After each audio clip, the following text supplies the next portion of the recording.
Hello everyone, आज हम centre of gravity start करने वाले हैं। It's a easy and conceptual topic. अगर आपने बस इस लेक्चर को अच्छे से देख लिया तो आईसीएससी में पूछे जाने वाले सारे क्वेश्चंस आपसे बिल्कुल बन जाएंगे। ठीक है, तो पहले थोड़ा सा एज यूजुअल कंसेप्चुअली समझ लेते हैं कि इसका मतलब क्या है, क्योंकि सेंटर ऑफ ग्रेविटी का जो डेफिनेशन है जो बुक में लिखा रहता है वो समझना थोड़ा सा डिफिकल्ट हो जाता है अगर आपको कंसेप्चुअली इसका मतलब समझ नहीं आता। ठीक है, सेंटर ऑफ ग्रेविटी का मीनिंग क्या है? अगर मान लीजिए मेरे पास कोई रैंडम शेप, ऐसे इरेगुलर शेप का कोई बॉडी है, इरेगुलर शेप का कोई मेरे पास बॉडी है, there is a body of a irregular shape. अच्छा, तो क्या मैं बोल सकता हूं कि ये बॉडी जो है this is made up of large number of particles, this body is made up of millions of particles, large number of particles से मिलकर ये बॉडी बना हुआ है। वैसे ही मैं कुछ पार्टिकल्स को बस यूं ही शो कर रहा हूं। मान लीजिए कि ये पार्टिकल 1 है, ये पार्टिकल 2 है, ये 3 है, ये 4 है, ये 5 है, 6, 7, 8, 9, 10, 11, 12। तो मैंने बस 12 पार्टिकल्स शो किया है। एंड यूं ही बस अप्रोक्सीमेटली ये जो इरेगुलर बॉडी है इसका सेंटर में मान लेता हूँ यहाँ पे कुछ है इसका सेंटर। ठीक है, यहाँ पे कुछ इसका सेंटर होगा। ठीक है, अच्छा, बस मैंने एक अप्रोक्सीमेटली मान लिया। अब क्या होगा, ये जो बॉडी का जो अप्रोक्सीमेट हमने ये बीच का कोई सेंट्रल पॉइंट हमने लोकेट किया है, बस यूं ही, मतलब मुझे एग्जैक्ट नहीं पता कि सेंटर कहाँ होगा, बस अप्रोक्सीमेटली मैंने कोई सेंटर मान लिया है। अब मान ले रहा हूँ कि हर एक जो पार्टिकल इस बॉडी को कंस्टिट्यूट करता है उसका कुछ कुछ डिस्टेंस होगा इस सेंटर से। That means this body is made up of large number of particles. मैं क्या कर रहा हूँ, किसी सेंट्रल पॉइंट से, सेंटर में किसी पॉइंट से इन पार्टिकल्स का डिस्टेंसेस लिख रहा हूँ। मान लीजिए जो पार्टिकल 1 है उससे डिस्टेंस है r1, पार्टिकल जो 2 है उससे डिस्टेंस है r2, पार्टिकल जो 3 है उससे डिस्टेंस है इसका पार्टिकल जो 3 है उससे डिस्टेंस है r3, जो पार्टिकल 4 है उससे डिस्टेंस है r4, पार्टिकल 5 है उससे डिस्टेंस है r5 and so on r6। ठीक है, ऐसे ही कुछ डिस्टेंसेस मैं मान ले रहा हूँ। ओके, एंड ये जो बीच का जो एक सेंट्रल पॉइंट है ये मैं हाईलाइट कर रहा हूँ। तो क्या मैं इन पार्टिकल्स का जो इस बॉडी को बनाते हैं, इन पार्टिकल्स का कुछ वेट होगा। मान लीजिए फर्स्ट पार्टिकल का वेट है W1 vertically downwards, second particle का वेट है W2 vertically downwards, third particle W3 vertically downwards, fourth particle W4 vertically downwards, fifth particle W5, six particle W6। So this is a body जिसका weight कितना है, this is a body जिसका total weight है W, and this body is made up of large number of particles, and हर एक particle का weight W1, W2, W3, W4। So what is W? W is the total weight of the body, total weight of body, and W1, W2, W3 so on, ऐसे करके Wn तक, मतलब n number of particles हो सकते हैं। n number मुझे पता नहीं है कितना होगा, 100,000, 10,000। ये क्या है? This are the individual weights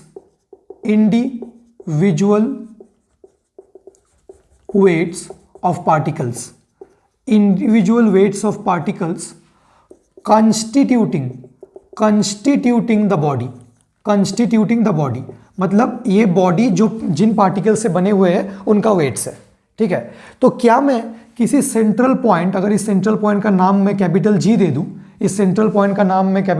दूं, क्या मैं इस सेंट्रल पॉइंट के अबाउट नेट मूवमेंट लिख सकता हूं?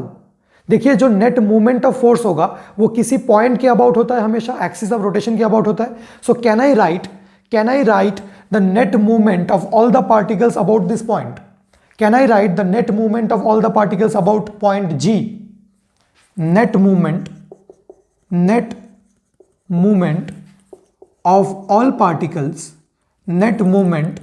of all particles about the point G, जो क्या है मेरा सेंट्रल पॉइंट है, बीच में कुछ है सेंट्रल पॉइंट।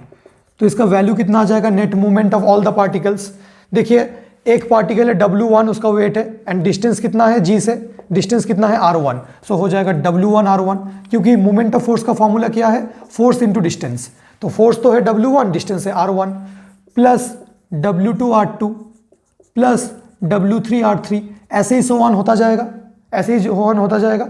तो ये जो नेट मूवमेंट आ रहा है मेरा T is equal to W1R1 plus W2R2 plus dot dot WNRN, मतलब अगर n पार्टिकल्स होंगे, ये जो नेट मूवमेंट का फाइनल आंसर आना चाहिए वो होना चाहिए 0। ये जो नेट मूवमेंट का फाइनल आंसर आना चाहिए वो होना चाहिए 0। अब मैं समझाता हूं कि क्या हुआ।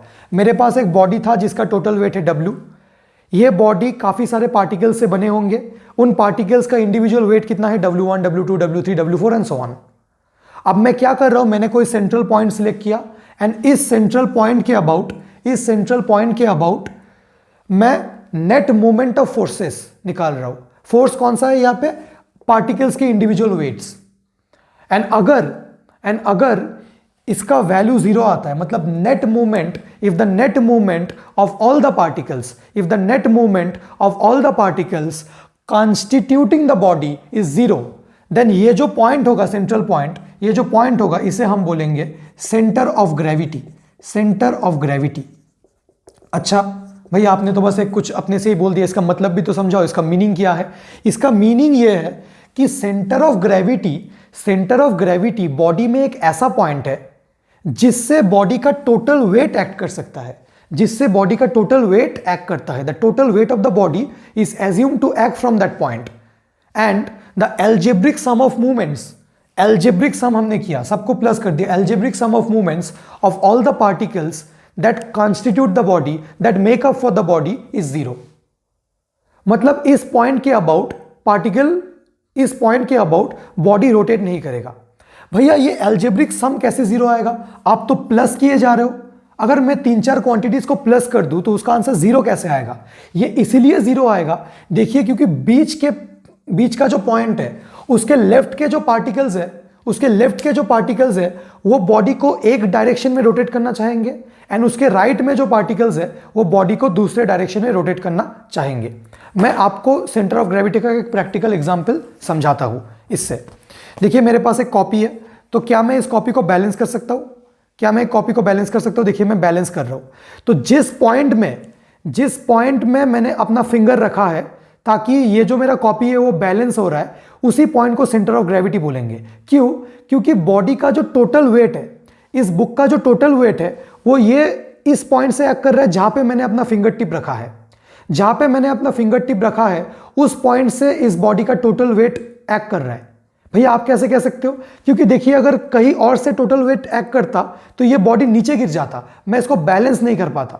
क्योंकि टोटल वेट इसी पॉइंट में एक्ट कर रहा है तो मैंने इसको बैलेंस कर दिया, एंड क्योंकि मैंने इसको अपने फिंगर में बैलेंस कर दिया तो सेंटर ऑफ ग्रेविटी को बैलेंस पॉइंट भी बोलते हैं, ठीक है ना। देखिए ये जो बॉडी है, ये जो बुक है, कॉपी है, ये जो कॉपी है, ये काफी सारे पार्टिकल से बने होंगे।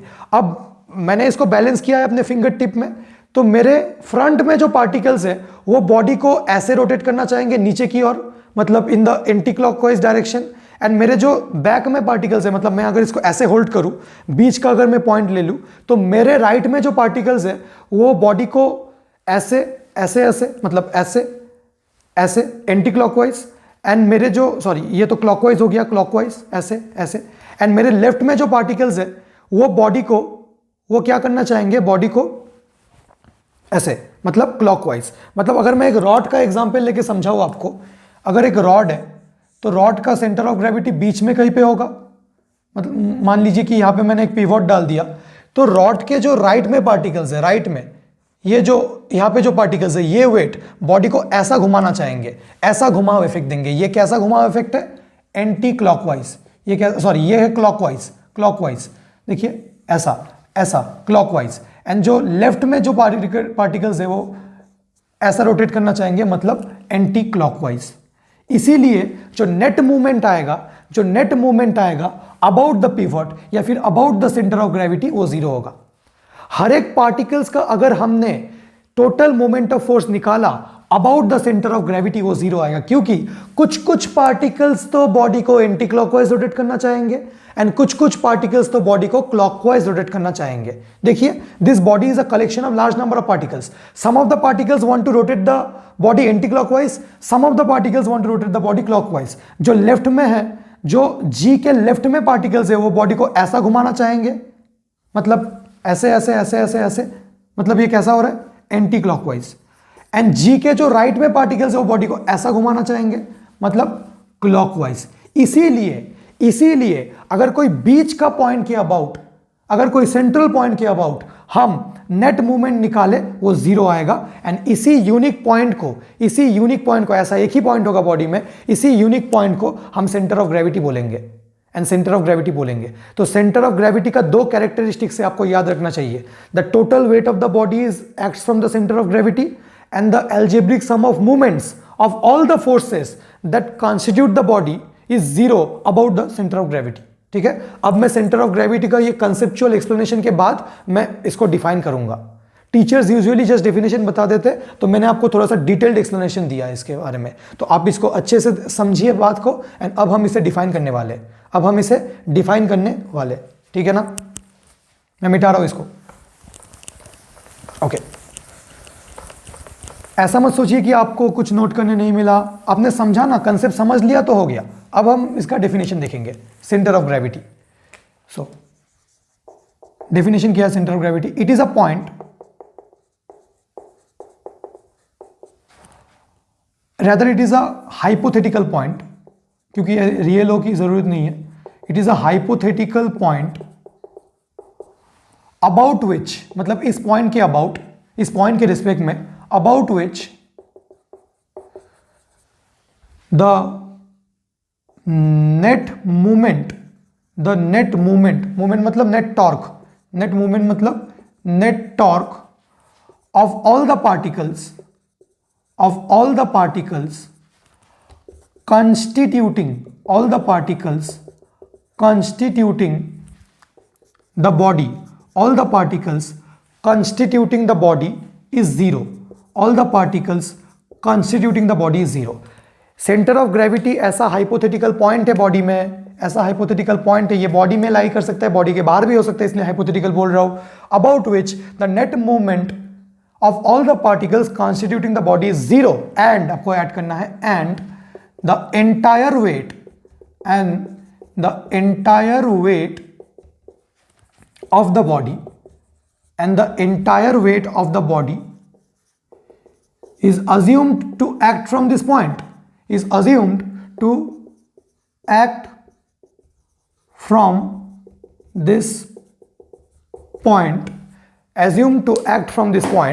howsoever the body is placed। जैसे भी बॉडी रखे वो फर्क नहीं पड़ता, बॉडी कैसे रखा हमने वो फर्क नहीं पड़ता। howsoever the body is placed, body हमने कैसे रखा है ग्राउंड में, उससे फर्क नहीं पड़ता कि सेंटर ऑफ ग्रेविटी कहाँ है। एक बॉडी के लिए सेंटर ऑफ ग्रेविटी सेम ही होगा, बॉडी के ओरिएंटेशन से सेंटर ऑफ ग्रेविटी चेंज नहीं होगा। ठीक है, this is the definition of centre of gravity. मतलब अगर मेरे पास एक बॉडी है तो उसका जो एक बीच का ऐसा पॉइंट कि अगर मैं 3-4 पार्टिकल्स में 4 पार्टिकल से दिखा रहा हूं, ये पार्टिकल 1, ये पार्टिकल 2, ये पार्टिकल 3, ये पार्टिकल 4। मान लीजिए कि सेंटर ऑफ ग्रेविटी से पार्टिकल 1 का डिस्टेंस है r1, पार्टिकल 2 का है r2, पार्टिकल 3 का है r3, पार्टिकल 4 का है r4। अगर सेंटर ऑफ ग्रेविटी के अबाउट में नेट टॉर्क निकालूं तो पार्टिकल 1 का वेट मान लीजिए W1, ये W2, W3, सो W1 R1 plus W2 R2 plus W3 R3 plus W4 R4, ये नेट टॉर्क है सारे पार्टिकल्स का, W1, W2, W3, W4, ये जीरो होना चाहिए। एंड बॉडी का जो टोटल वेट है, वो सेंटर ऑफ ग्रेविटी से एक्ट करना चाहिए। बॉडी का जो टोटल वेट है वो सेंटर ऑफ ग्रेविटी से एक्ट करना चाहिए। तो आप पहले इसका डेफिनेशन नोट डाउन कर लीजिए, कंसेप्चुअली समझ लीजिए, फिर हम आगे देखते हैं। एक छोटा सा टॉपिक है जो नॉर्मली तो बुक्स में लिखा नहीं रहता, पर थोड़ा सा कंफ्यूजन आ जाता है क्योंकि काफ़ी लोग थोड़े हायर क्लासेस का स्टडी कर लेते हैं। एक टर्म है centre of mass and centre of gravity. तो हमने देखा सेंटर ऑफ मास। देखिए centre of mass and centre of gravity में एज सच तो कोई डिफरेंस नहीं है, रेगुलर बॉडीज के लिए कोई डिफरेंस नहीं है, पर अगर किसी ऑब्जेक्ट का हाइट बहुत ज़्यादा हो गया तो थोड़ा सा डिफरेंस है। मैं बताता हूँ कि centre of mass and centre of gravity का जो फंडामेंटल डिफरेंस है वो क्या है। सेंटर ऑफ ग्रेविटी जैसे आपने देखा कि यहां से क्या एक्ट करता है, वेट, ये वेट से रिलेटेड है एंड ये है मास से रिलेटेड। मतलब ऑब्जेक्ट का पूरा मास जिस पॉइंट से एक्ट करता है वो है सेंटर ऑफ मास। ठीक है, total mass of the body is concentrated, total mass of the body is concentrated at this point. Total mass of the body is concentrated at this point, मतलब जहां पे पूरा मास कंसेंट्रेटेड है उसे हम सेंटर ऑफ मास बोलते हैं। एंड मतलब ये मान लेते हैं, ये हाइपोथेटिकल है, पूरा मास तो एक पॉइंट में कंसेंट्रेट नहीं हो सकता। एंड सेंटर ऑफ ग्रेविटी मतलब बस total weight of the body is concentrated at this point. अब मास एंड वेट का रिलेशन क्या है? हमें पता है कि weight is equal to mass into acceleration due to gravity. तो जनरली तो मास एंड वेट में कोई डिफरेंस सच नहीं होगा, अलग फिजिकल क्वांटिटी है पर डिफरेंस नहीं आएगा क्योंकि जी का वैल्यू इज ऑलमोस्ट सेम रहेगा। अगर मैं रेगुलर ऑब्जेक्ट्स की बात करूं, रेगुलर ऑब्जेक्ट्स मतलब जिसका उतना हाइट नहीं है, जैसे रेगुलर ऑब्जेक्ट्स, जैसे अगर मैं एक स्क्वायर की बात करूं, एस क्यू ओके, अगर मैं एक स्क्वायर की बात करूं तो स्क्वायर का centre of gravity and centre of mass same point होगा। मतलब यहां पे centre of mass COM and centre of gravity they will coincide, मतलब they will be one and the same point, क्योंकि ये रेगुलर ऑब्जेक्ट है, इसका कोई उतना फर्क नहीं पड़ता। पर अगर मेरे पास कुछ इरेगुलर ऑब्जेक्ट आ गया, जैसे कि माउंट एवरेस्ट, अगर काफी मतलब हाई माउंटेन, जैसे कि माउंट एवरेस्ट। अब माउंट एवरेस्ट का हाइट काफी ज्यादा है, हमें पता है कि विथ हाइट जी डिक्रीजेस। अगर हाइट इंक्रीज हो गया तो acceleration due to gravity decrease हो जाएगा, ठीक है ना। तो इसका सेंटर ऑफ मास तो बीचों बीच कहीं हाइपोथेटिकल पॉइंट होगा एंड सेंटर ऑफ ग्रेविटी कहीं पे और होगा, सेंटर ऑफ मास के साथ कोइंसाइड नहीं करेगा। ऐसा क्यों हुआ?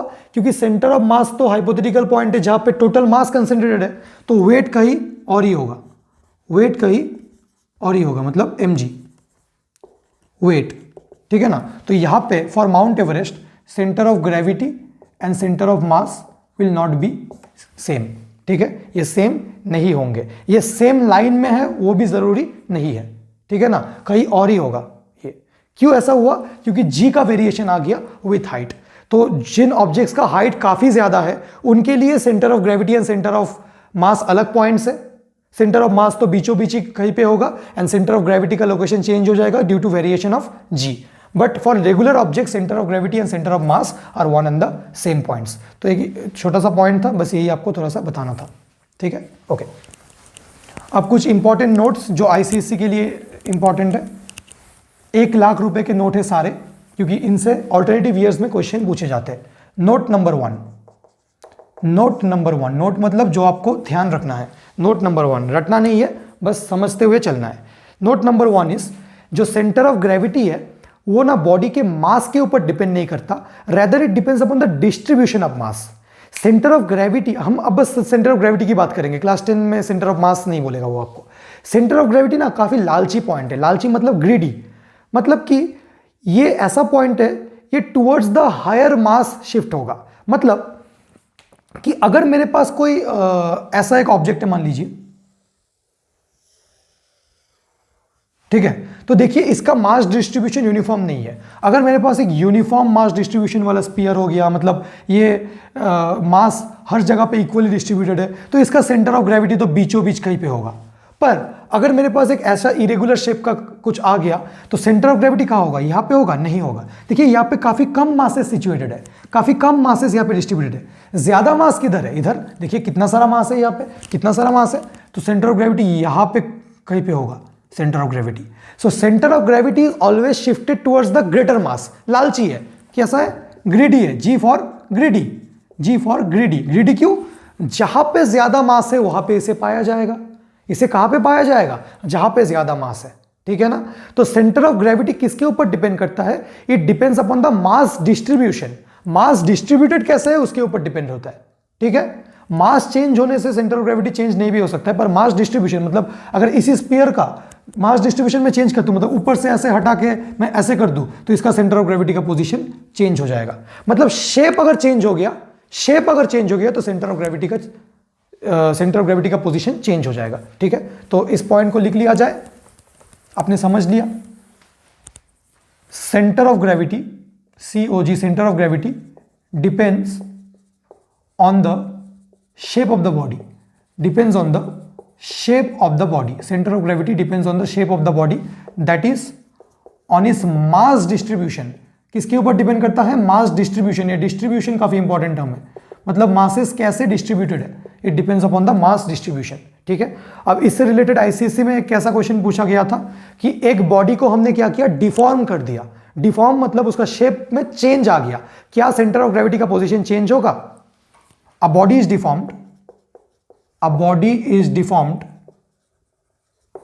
By applying force, a body is deformed by applying force. Does the position of center of gravity change? Does the position of center of gravity change? Body को अगर हमने डिफॉर्म कर दिया तो क्या position of centre of gravity change होगा? ये ICSC में पूछा गया था। बिल्कुल होगा, क्यों नहीं होगा। अगर बॉडी को डिफॉर्म कर दिया तो बॉडी का क्या चेंज हो जाएगा? शेप। एंड मैंने अभी आपको बताया कि centre of gravity shape of the body के ऊपर डिपेंड करता है, तो yes it will change because shape has changed. तो आप लिख लीजिए बिकॉज शेप में चेंज आ गया तो इसीलिए सेंटर ऑफ ग्रेविटी का पोजीशन भी चेंज हो जाएगा। ठीक है, तो फर्स्ट इंपॉर्टेंट नोट था ये क्वेश्चन आप लिख लीजिए। मैं इस क्वेश्चन को मिटा रहा हूं, मुझे स्पेस चाहिए। ओके, जो नेक्स्ट पॉइंट है, नेक्स्ट पॉइंट क्या है? Centre of gravity, it is not necessary, it is not necessary that centre of gravity always lies within material of body, within material of body. It is not necessary that center of gravity always lies within material of body. मतलब ऐसा नहीं है जैसे कि एक ring है। क्या है रिंग? मतलब जो हम ऐसे रिंग पहनते हैं, ये रिंग है, इसके बीच में कुछ नहीं है, हॉलो है, बीच में कुछ नहीं है, हॉलो एम्प्टी है। ठीक है, पर रिंग का सेंटर ऑफ ग्रेविटी कहां पे होता है? इसके सेंटर पे। तो आप बोलेंगे भैया सेंटर में तो कुछ है ही नहीं है, रिंग तो बस ऐसा एक गोला है, बीच में तो क्या है? हवा है, कुछ भी नहीं है, पर उसका सेंटर ऑफ ग्रेविटी वहीं पे होगा, क्योंकि हाइपोथेटिकल पॉइंट है, मैंने आपको बोला था। तो मटेरियल में ही हो, मतलब ऐसा नहीं है कि यहां पे कुछ रहना ही चाहिए तब सेंटर ऑफ ग्रेविटी यहां पे होगा, कुछ मटेरियल, कुछ माल मटेरियल भरा होना चाहिए तब भी सेंटर ऑफ ग्रेविटी यहां पे होगा। नहीं, it is not necessary that centre of gravity always lies with in the material of the body. Material नहीं भी हो तो वहां पे भी सेंटर ऑफ ग्रेविटी हो सकता है, वहां पे भी सेंटर ऑफ ग्रेविटी हो सकता है, क्योंकि ये एक हाइपोथेटिकल पॉइंट है जिसके अबाउट ऐसा नहीं है कि वेट उसके अबाउट हम एक्ट करना चाहिए, ये इंपॉर्टेंट पॉइंट नहीं है, वो भी है, मतलब वेट तो उसके अबाउट एक्ट करेगा ही, पर यह भी आपको देखना पड़ेगा कि एल्जेब्रिक सम ऑफ मूवमेंट भी जीरो होना चाहिए। तो मैं बस इतना बताने जा रहा हूं कि it is not necessary that centre of gravity always lies with in the material of the body. Example ring, अगर आप रिंग की बात करें तो रिंग में यह देखा जाता है कि मटेरियल में सेंटर ऑफ ग्रेविटी नहीं है, यही एम्प्टी स्पेस में सेंटर ऑफ ग्रेविटी है। सो ये दोनों काफी इंपॉर्टेंट पॉइंट्स है। बस एक लास्ट पॉइंट है, हमने देखा था कि मान लीजिए एक इरेगुलर ऑब्जेक्ट रखा हुआ है, ये मेरा सेंटर ऑफ ग्रेविटी होगा, इस सेंटर ऑफ ग्रेविटी से बॉडी का टोटल वेट एक्ट करता है, सेंटर ऑफ ग्रेविटी से बॉडी का टोटल वेट एक्ट करता है। तो अगर मैं सफिशिएंट फोर्स लगा दूं इसी पॉइंट पे, मान लीजिए ये कोई बॉडी है, ये मेरे पास एक कॉपी रखा हुआ है, अगर मैं इसका सेंटर ऑफ ग्रेविटी यहाँ पे है, अगर मैं उस पॉइंट में सफिशिएंट फोर्स लगा दूं, कितना फोर्स? उसके वेट के इक्वल। सेंटर ऑफ ग्रेविटी में अगर मैं उतना फोर्स लगा दूं, कितना? जितना इसका वेट है। तो क्या मैं इस ऑब्जेक्ट को बैलेंस कर लूंगा?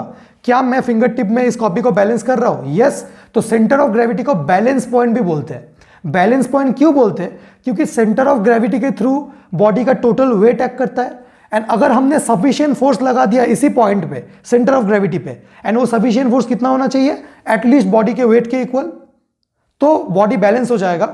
तो बॉडी बैलेंस हो जाएगा अपने फिंगर टिप में। जैसे कृष्ण भगवान ने वो पर्वत को अपने मतलब फिंगर में, लिटिल फिंगर में बैलेंस कर लिया था, तो उन्होंने भी कुछ नहीं किया था, बस सेंटर ऑफ ग्रेविटी को ऐसे ही बैलेंस कर लिया था। ठीक है ना, बस स्टोरी है, वैसे तो अब वो तो है, कुछ भी कर सकते हैं।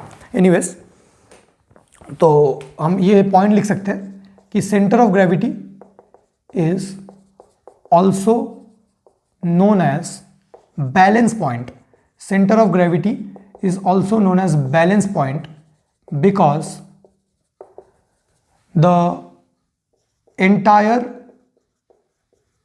weight of the body, because the entire weight of the body can be balanced, because the entire weight of the body can be balanced by applying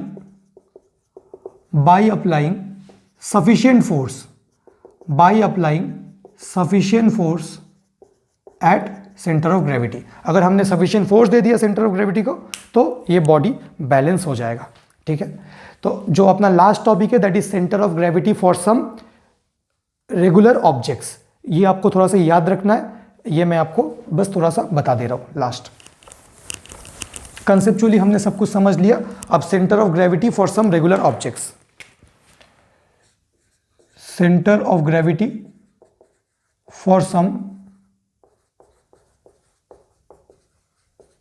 regular objects, centre of gravity for some regular objects. Number 1 जो है rod. अगर मैं rod की बात करूं, एक second रुक जाइए,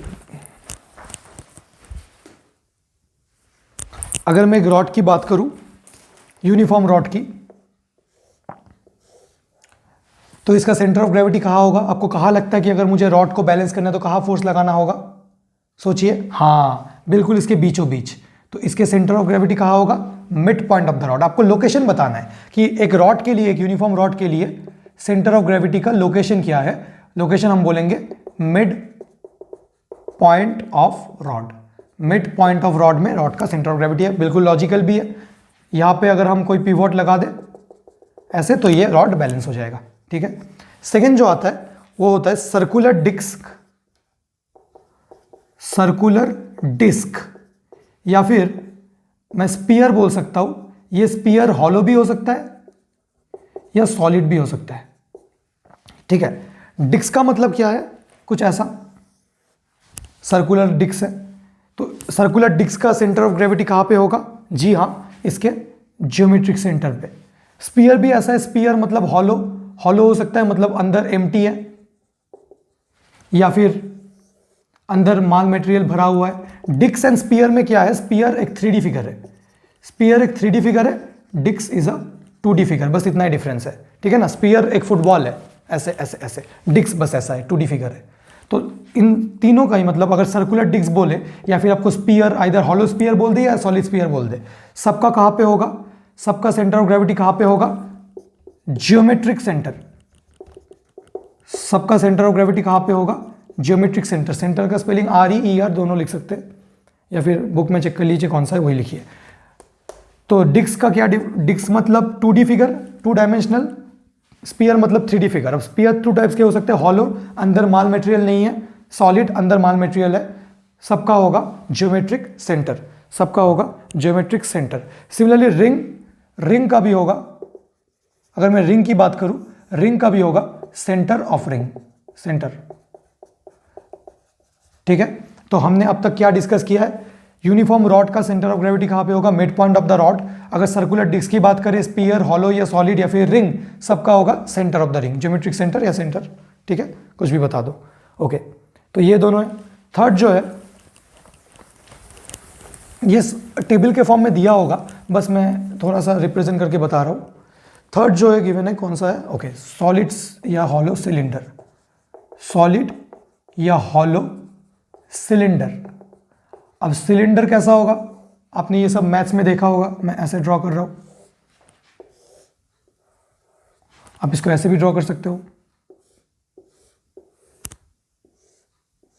ठीक है, तो मान लीजिए कि ये दो, मतलब ये तो क्रॉस सेक्शन, ये तो सर्कल है ऊपर, है ना। तो अगर मैं इन दोनों को ज्वाइन कर दूं, इन दोनों पॉइंट्स को, मतलब ये सर्कल का सेंटर, इस सर्कल का सेंटर को ज्वाइन कर दूं, तो इसे बोलते हैं सिलेंडर का एक्सिस। इसे क्या बोलते हैं? Axis of the cylinder. इसे क्या बोलते हैं? Axis of the cylinder. तो सिलेंडर का सेंटर ऑफ ग्रेविटी कहां पे होगा?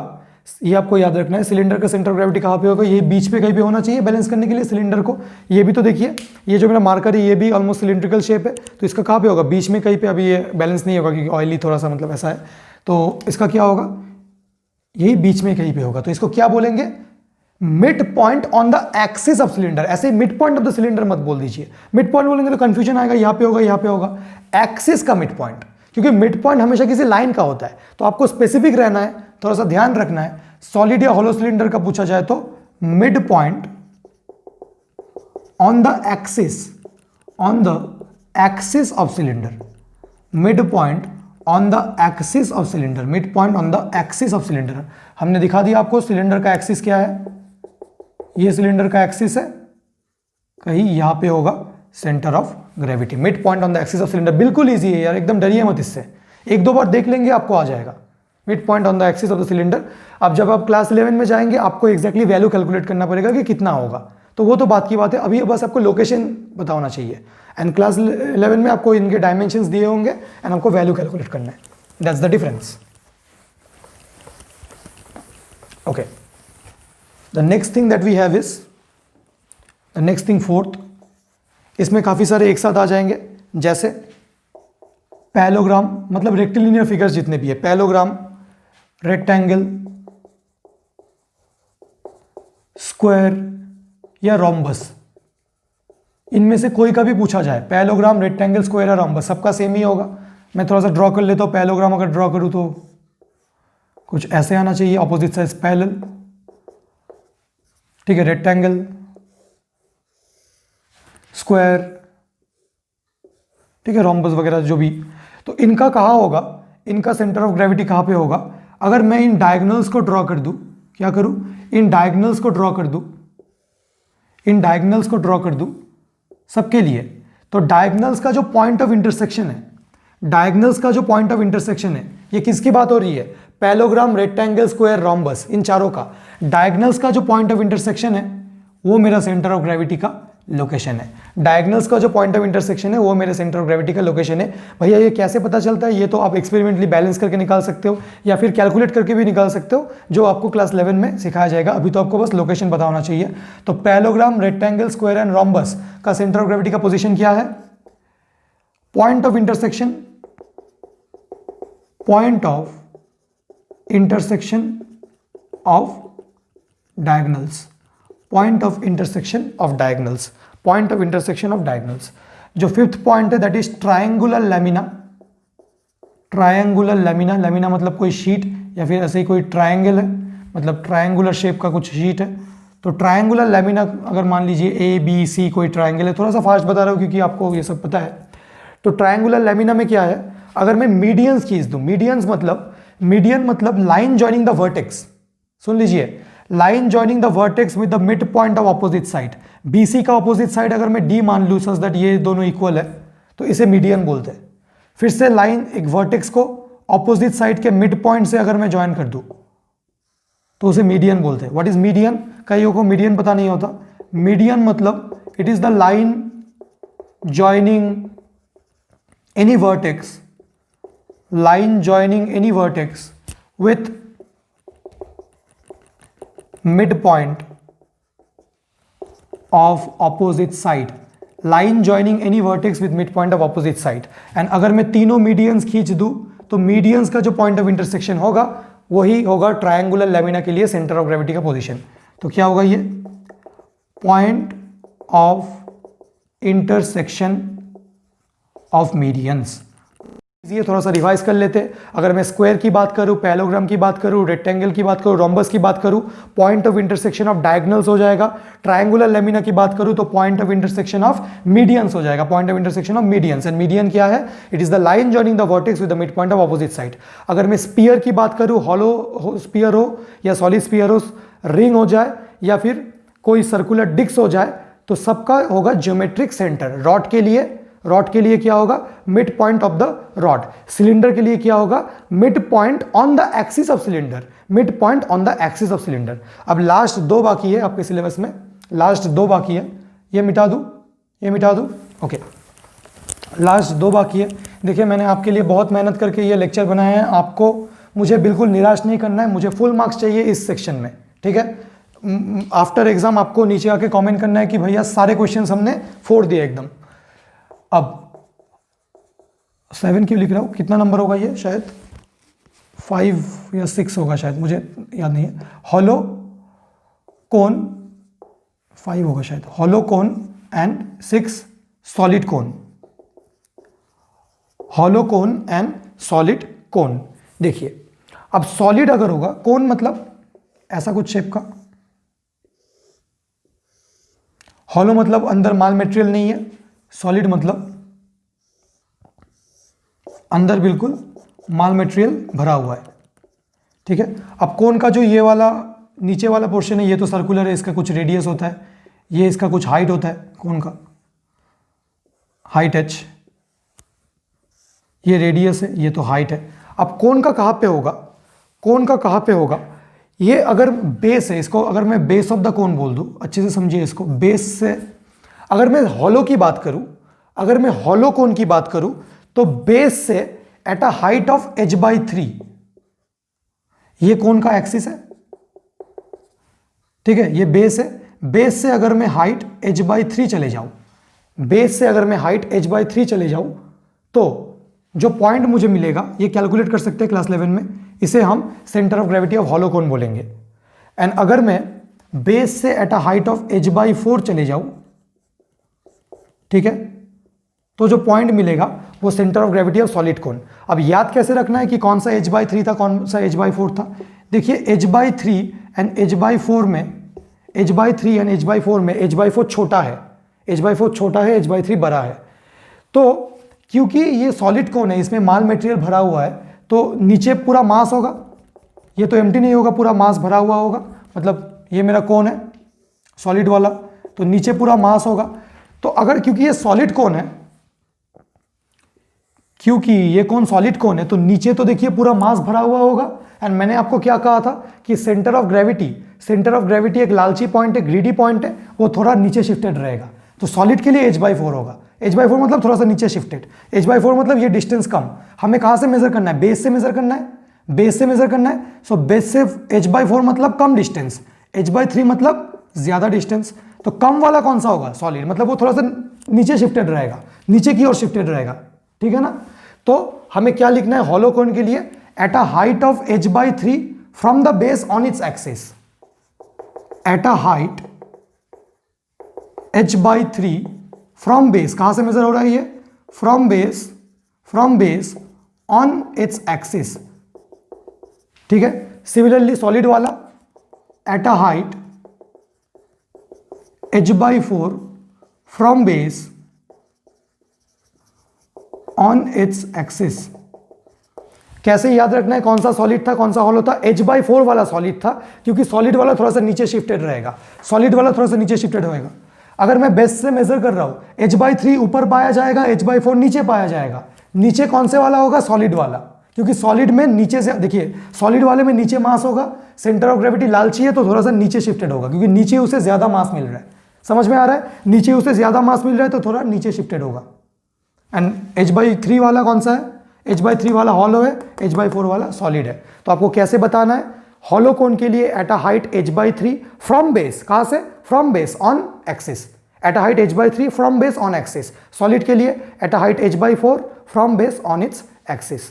तो आई होप आपको सेंटर ऑफ ग्रेविटी समझ में आ गया होगा, और मैंने कुछ टॉपिक नहीं छोड़ा इस सेंटर ऑफ ग्रेविटी से। आप इस लेक्चर को थोड़ा सा अच्छे से देखिए एंड इसको अच्छे से समझने की कोशिश कीजिए। अगर आपको कोई डाउट हो तो मुझे नीचे कमेंट सेक्शन में बताइए। अगर आपने बस इस लेक्चर को अच्छे से देख लिया तो आपसे आईसीएससी में पूछे जाने वाले सारे क्वेश्चंस हो जाने चाहिए। आप एक बार इसके बाद सेलिना या कंसाइज जो भी बुक आप फॉलो करते हैं उसका रीडिंग एक बेसिक रीडिंग बनता है, एक बेसिक रीडिंग डाल दीजिए। मैंने आपको सारा थ्योरी कवर कर दिया एंड आई होप आपको ये बहुत ही बेनिफिशियल होगा। All the best for your exam, keep working hard, stay motivated, bye.